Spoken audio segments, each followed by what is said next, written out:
Alhamdulillah buat jamaah yang baru bergabung hari ini kita sedang membahas tema yang sangat bagus lagi yaitu jangan berdebat lagi dalam hal ini. Alhamdulillah. Ya, Ustadz Syam, ini ada perdebatan selanjutnya nih yang mau kita bahas nih Ustadz. Apabila anak bayi baru lahir, ini kan pasti orang tuanya mengazankan di kuping anak. Nah kebetulan tiga-tiganya anak Aceh diazanin nih Mama Desta. Nah ternyata ada perdebatan. Kok sampai membelalak gitu matanya Ustadz? Jadi saya salut, Desta yang ngazanin.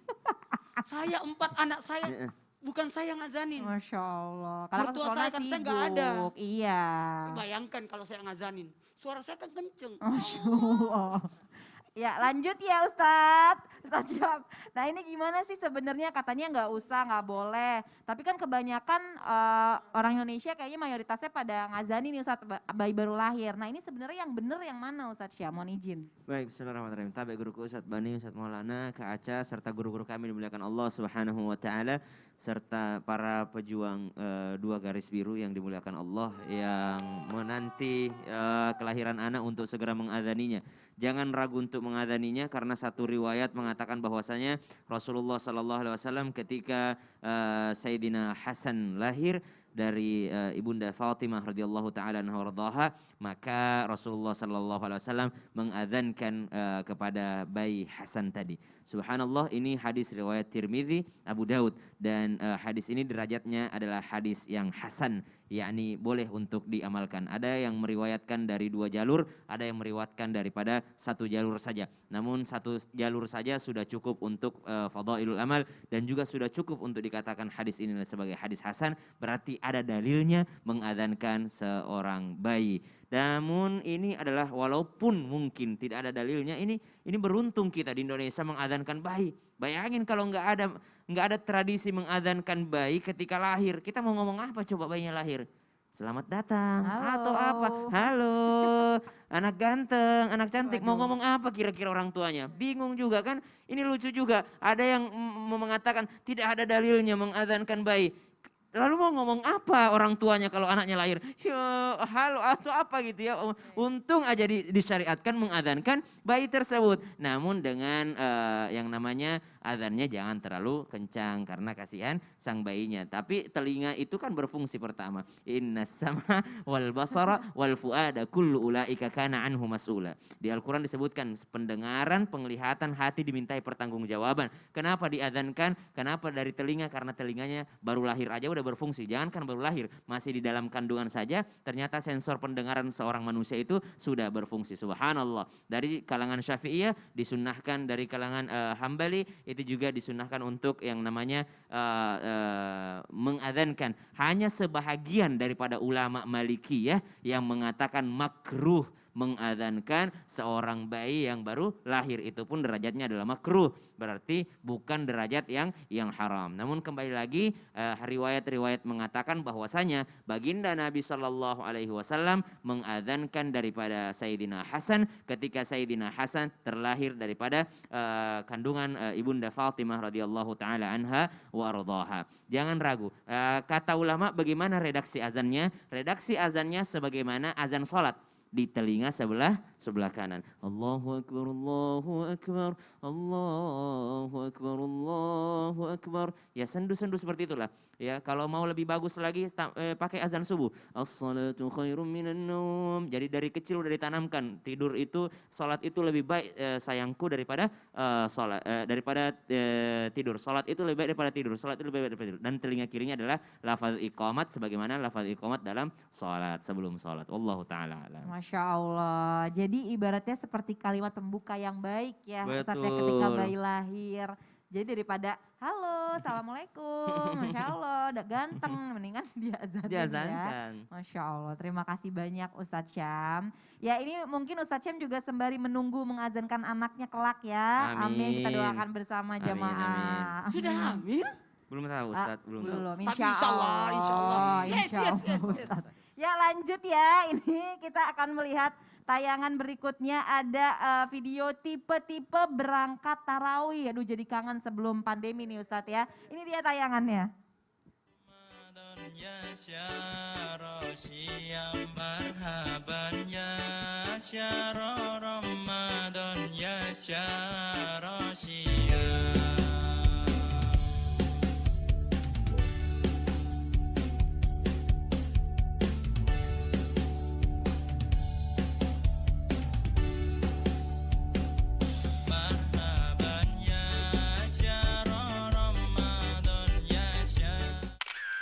Masya Allah, bisa pas banget ya.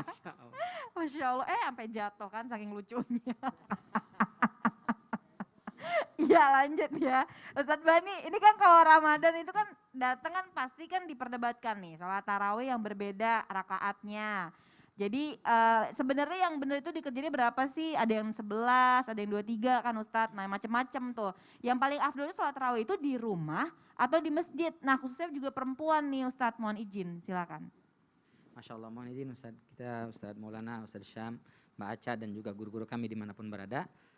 Bismillah, wassalatu wassalamu ala rasulillah, wa ala alihi wa ashabihi wa mawalah, la hawla wa la quwata illa billah. Para pemirsa Islam itu indah dimanapun berada, tentang jumlah rokaat salat taraweh dan witir di bulan suci Ramadan, para ulama mengatakan bahwa salat taraweh ini adalah salat mutlak. Artinya tidak dibatasi jumlah rokaatnya. Meskipun ada riwayat dari Aisyah bahwa kata Aisyah Rasul Shallallahu Alaihi Wasallam itu tidak pernah baik di Ramadan atau di luar Ramadan menambah sholat malamnya melebihi 11 rokaat. Itu sudah plus dengan witir. Tapi kata Ibnu Taimiyah ini sama sekali bukan berarti pembatasan sholat taraweh hanya 11 rokaat dengan witir. Bukan. Karena apa? Karena Rasul Shallallahu Alaihi Wasallam selesai witir itu sudah mau sahur. Jadi selesai, ada riwayat Aisyah itu Rasul hari pertama sholatnya di masjid, para sahabat datang berkumpul. Sampai sekitar setengah masjid isinya penuh tuh dengan para sahabat. Malam kedua Rasul sholat lagi, sahabat bertambah banyak. Malam ketiga atau malam keempat itu sahabat sudah membludak full di masjid, Rasul nggak keluar. Nah, kata para sahabat di hari sebelum itu para sahabat begitu selesai sholat tarawih bersama dengan Rasulullah, lari terburu-buru khawatir tidak mendapatkan waktu sahur. Subhanallah. Jadi kalau Rasul tambah dari 11 rakaat sampai subuh tuh, kelewat. Masya Allah. Jadi kata Ibnu Taimiyah ini bukan pembatasan tentang sholat tarawih. Karenanya para ulama kemudian berbeda pendapat dan berbeda pengamalan. Ada yang sholatnya 11 rakaat, ini diantaranya yang dipilih oleh Syekh Albani. Ada yang sampai 20 rakaat plus dengan witir bisa 21 atau 23. Ini yang dilakukan oleh Umar bin Al-Khattab radhiyallahu an dan juga mayoritas para sahabat. Ada juga yang sampai 39 rakaat. Ini yang dilakukan oleh Imam Malik. Dan ada yang sampai 47 rakaat. Abdurrahman bin Al-Aswad itu yang melakukan sholat tarawehnya itu sampai 40 rakaat, witirnya 7 rakaat. Subhanallah. Jadi mana yang boleh dilakukan? Boleh semuanya, terserah berapa rakaat. Lalu bagaimana cara mengerjakan Ustadz? 4-4 atau 2-2? Ada riwayat Aisyah, riwayat Imam Bukhari dan Muslim. Rasul Shallallahu Alaihi Wasallam kata Aisyah, salat itu 4 rakaat. Tapi kata Aisyah, wala tas'al an husnihinna wa tulihinna. Jangan kalian tanya tentang bagus dan lamanya Rasul Shallallahu Alaihi Wasallam salat. Sebagian ulama memahami hadis ini secara tekstual, berarti Rasul 4 salam baru witir.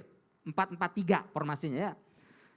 Tapi sebagian ulama lagi mengatakan bahwa yang dimaksud dalam hadis Aisyah ini itu bukan tentang 4 rakaat lalu 3 rakaat, tapi tentang istirahatnya. 4 rakaat, 2 rakaat baru istirahat. Setelah itu 2 rakaat dengan rakaat yang panjang. Maka dijelaskan oleh dalam riwayat Abdullah bin Umar, kata Rasulullah, salat malam itu masna 2-2. Jadi boleh 2-2, boleh 4-4-3. Oh, nah witirnya itu juga ada yang 3, ada yang 1 juga ya Ustadz ada ya? Ada yang 7 boleh, yang penting ganjil jumlahnya. Masya Allah, terima kasih banyak Ustadz Bani. Sama-sama. Ya ini sebelum kita lanjut lagi ya dengerin tausiah dari guru-guru kita, ini ada video menarik lagi nih jamaah.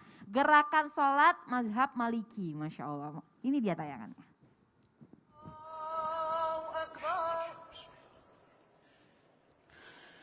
الحمد لله رب العالمين الرحمن الرحيم ملك يوم الدين إياك نعبد وإياك نستعين اهدنا الصراط المستقيم صراط الذين أنعمت عليهم غير المغضوب عليهم ولا الضالين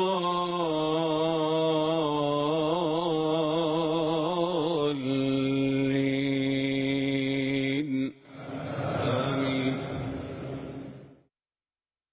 Nah, Ustadz Maulana, ini mungkin jamaah di rumah juga penasaran nih. Ini tadi kan mulainya kita kan biasa begini kan Ustadz. Nah tadi dia lurus biasa gitu tangannya di kiri kanannya. Nah ini sebenarnya dalam ibadah sholat kita tahu banyak sekali ya perbedaan kita sholat dengan orang yang berbeda mazhab nih. Apakah harus tetap mengikuti mazhab kita nih Ustadz atau harus mengikuti mazhab di tempat yang kita sholat pada saat itu? Nah mohon izin Ustadz Maulana. Baik, kita langsung praktek aja. Bismillahirrahmanirrahim, buat kita semua menyikapi perbedaan. Saya harus camkan perbedaan itu yang pertama perbedaan dalam wajibnya atau rukunnya. Ada perbedaan dalam al-sunnahnya. Dan ada juga perbedaan dalam al-teknik atau tata caranya. Maka sikapi bahwa semua itu punya dasar. Sekali lagi, sikapi kalau itu semua punya dasar. Dan alhamdulillah kita punya mazhab juga. Mazhab kita kan Imam Syafi'i. Imam Syafi'i, ada Imam Maliki. Tapi bukan berarti kita menjelekkan mazhab Imam Maliki. Tapi kita tetap juga menghargai. Saya langsung praktek aja. Nah tadi makasih banyak Ustaz Bani juga sudah menjelaskan tentang perbedaan pendapat tentang sholat tarawih dan sebagainya. Sama halnya pada saat tadi kita lihat kalau Imam Maliki tidak ngangkat tangan. Kalau kita kan pasti kita bersedekat tangannya. Iya. Nah, yang wajib itu berdirinya ya, rukun. Jadi rukun 13 itu aman. Kadang-kala kita gara-gara itu aja perbedaan. Sehingga kita saling menyalahkan. Nah pada posisi berdiri inilah yang rukun. Sekali lagi berdiri ini yang rukun. Dan untuk ngangkat tangannya itu sunnah. Jadi mau begini, mau begini, mau begini, mau begini, mau begini, mau tidak angkat itu aman. Ada lagi perbedaan dalam hal seperti kunut, tidak kunut. Nah, itu juga berbeda pendapat. Bahkan ada yang diangkat jarinya, yang pada saat begini tangannya, pada saat duduk, itu juga terjadi perbedaan. Sepanjang tidak merusak sholat masih aman. Sekali lagi masih aman. Yang bahaya itu kalau tidak sholat. Itu yang bahaya. Intinya. Kunut atau tidak, yang bahaya itu yang tidak salat subuh. Karena kunut itu adalah sunnah. Jadi tidak usah terlalu diperdebatkan. Cuman dalam mazhab Imam Syafi'i, kita yang bermazhab Imam Syafi'i menjadikan ini sunat ayat salat sehingga harus sujud sahwi jikalau tidak kunut. Itu. Dan ada pengalaman saya waktu ke Turki, aku sih biasa-biasa aja, tapi yang rese itu teman saya. Saya tahu, semua pasti tahu itu teman saya. Untung tidak jadi host hari ini di sini. Aduh, yang mana? Yang rese itu tahu, Mas Fadli. Itu orang sudah aman-aman, nggak ada yang komen, dia sendiri yang komen. Ternyata kalau kita di Indonesia sudah masyhur itu. Coba Sasam. Ghairil maghdubi alaihim waladdallin. Itu salat Jumat loh. Tidak ada yang amin di masjid waktu itu Jumat. Saya sendiri. Amin. Aku sendiri. Rakaat kedua, aku tidak ada yang amin, aku sendiri. Rakaat kedua juga begitu, aku sendiri amin. Habis itu, aku kan diam, nggak ada yang juga yang ngurus. Orang cuma, dia mazhab Syafi'i. Kan ada perbedaan. Dan itu tidak terlalu bermasalah. Ya masalah teman saya itu. Gimana apa dia Ustaz? Dan masalah. Jadi kalau kita memang di Indonesia masih aman. Coba kalau kita kemana. Dan yang hebatnya lagi, kalau pertanyaannya, Aca tadi bagus. Bagaimana kalau kita berada di lokasi? Apakah kita mengikuti mas orang atau mazhab kita? Maka kita ikuti siapa yang jadi imam. Oh, Masya Allah. Masa kita keluar dari imam? Ya itu aja. Udah habis durasinya. Oh udah selesai ya. Jadi di mana kita sholatnya itulah imam yang kita ikuti ya Ustadz ya. Masya Allah. Dan tidak ada perdebatan mau diangkat mau ini atau mau begini tadi ya. Pas atayat yang penting sholat. Ya. Nah, itu yang sebenarnya. gini diangkat muter-muter tidak masalah. Yang bahaya itu kalau main-main. Ini banyak gerakan ini. Iya bener, Masya Allah. Ya jamaah tadi udah bener-bener dijelaskan detail ya sama Ustadz Maulana ya. Jadi sebenarnya intinya yang penting sholat, jangan sampai nggak sholat. Nah itu dia balik lagi. Ya selanjutnya Ustadz Syam. Ini apakah benar, ini ada perbedaan lagi nih Ustadz Syam. Jadi masih terjadi di masyarakat perkara mengecat rambut nih. Nah mau dengan warna hitam atau warna lainnya. Dan juga sama satu lagi nih juga aja penasaran nih. Mencabut uban Ustadz. Nah itu gimana sebenarnya boleh gak sih nyabut uban? Karena kadang-kadang Aca juga suka cabut, suka ada nyelip Kenapa? gitu ubannya. Lu punya uban? Udah Iya, ada. kasihan. Padahal lebih muda daripada aku loh. Iya kadang-kadang suka ada nyelip gitu uban itu suka cabut Ustadz kan masih muda ya dia udah ada uban itu gimana Siap. Baik, bismillahirrahmanirrahim. Tapi guruku Ustadz Bani, Ustadz Maulana, ke Aceh yang dimuliakan Allah Subhanahu wa taala. Ulama sepakat Hanafiyah, Malikiyah, Hambali, Syafi'iyah bahwa mengecat rambut dengan warna selain hitam itu baik warna merah, warna coklat dengan bahan inai ataupun yang lainnya maka itu diperbolehkan. Di dalam Imam An-Nawawi dalam Al-Majmu' itu diperbolehkan selain daripada warna hitam. Kalau mengecat dengan warna hitam, yang pertama dengan tujuan penipuan, maka hukumnya adalah haram. Dengan tujuan penipuan, misalnya ada kakek-kakek udah beruban, udah tua, subhanallah, tapi mau menikahi gadis yang lebih muda, lalu dia cat rambutnya, ya kan? Lalu dia misalnya puber kedua gitu, mau gabung dengan ABG, subhanallah, maka ini hukumnya adalah haram karena tujuan penipuan. Kenapa sih? Saya membayangkan diri saya suka kakek, terus tiba-tiba saya menikah. Ustadz Syam warna lain, Ustadz Maulana warna lain lah nanti. Mungkin Ustadz Maulana semir rambut karena mungkin ada teman-temannya Naura datang ke rumah Ustadz Maulana semir rambut, subhanallah. Ya itu kalau tujuan penipuan maka haram hukumnya ya. Tapi kalau tujuannya bukan penipuan, nah disinilah perbedaan pendapat. Nah banyak yang mengatakan pendapatnya adalah makruh selain daripada ulama Syafi'i. Namun ulama Syafi'iyah kebanyakan daripada mazhab Syafi'iyah mengatakan tetap haram hukumnya walaupun itu bukan bermaksud penipuan karena kehati-hatiannya daripada para ulama Syafi'iyah ini. Namun ternyata pendapat yang lebih modern lagi dari Yusuf Qaradawi mengatakan karena mengambil daripada sahabat Sa'ad bin Abi Waqqas, kemudian Uqbah, kemudian sahabat yang lainnya, beliau membolehkan untuk yang namanya menyemir rambut warna hitam. Terjadi perbedaan pendapat. Kalau terjadi perbedaan pendapat, orang-orang berilmu akan mengembalikan kepada mazhabnya. Misal kunut tidak kunut mengatakan, oh berarti dia Syafi'i, oh berarti dia Maliki, oh berarti dia Hambali. Dia itu kalau orang yang berilmu. Tapi kalau orang tidak berilmu, lihat orang kunut, oh pasti NU.